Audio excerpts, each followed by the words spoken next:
So was God ever a woman? So when I first started exploring or questioning the gender of God, I was directed to a book by Merlin Stone called When God Was a Woman. Maybe some of you have read that book.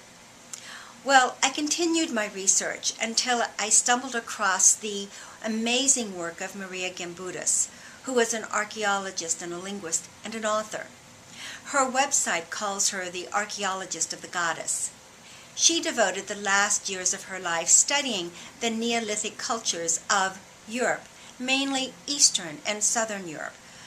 She came to call this area Old Europe and went on to call this culture the civilization of the goddess.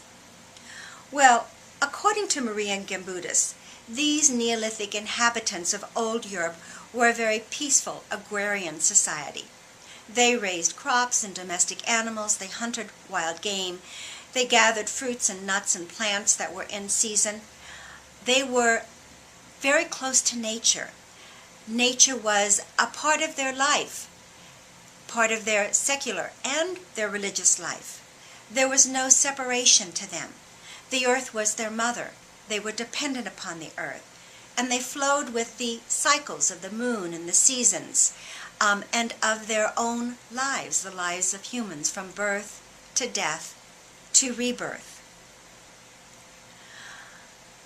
These early people, they produced figurines and pottery that reflected their understanding of the goddess and also reflected their relationship to the goddess. Many times these were offered as boons or requests for favors from the goddess, or they were done out of reverence for the goddess, or possibly just to experience the flow of the divine as they were working on their pieces of art. When we look at these artifacts today, we might see them as very primitive. Some could even represent modern art today. These people lived very much in balance with nature. They breathed it, lived it, were in tune with it. In our technological age, with our need for immediate gratification and competitiveness and for results, there's so much stress and overwhelm and anxiety.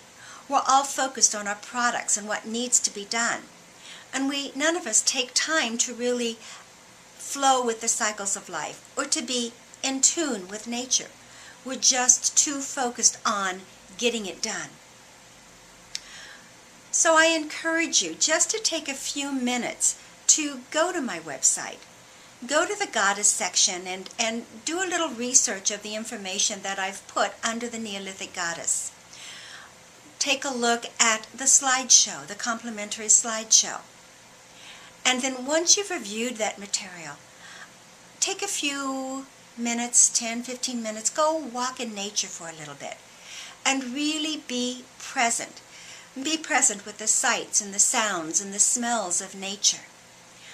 And as you're present with nature, you'll begin to feel the stress and the worry drain off of you as you begin to become more in tune, in harmony. You'll feel a sense of greater calm, greater peace. Nature is very simple, and it helps us to get back to the simplicity of life so that we can rebalance. And when we spend a little time in nature, we are renewed and ready to face the world again. This is what communing with nature and the Great Mother can do for you.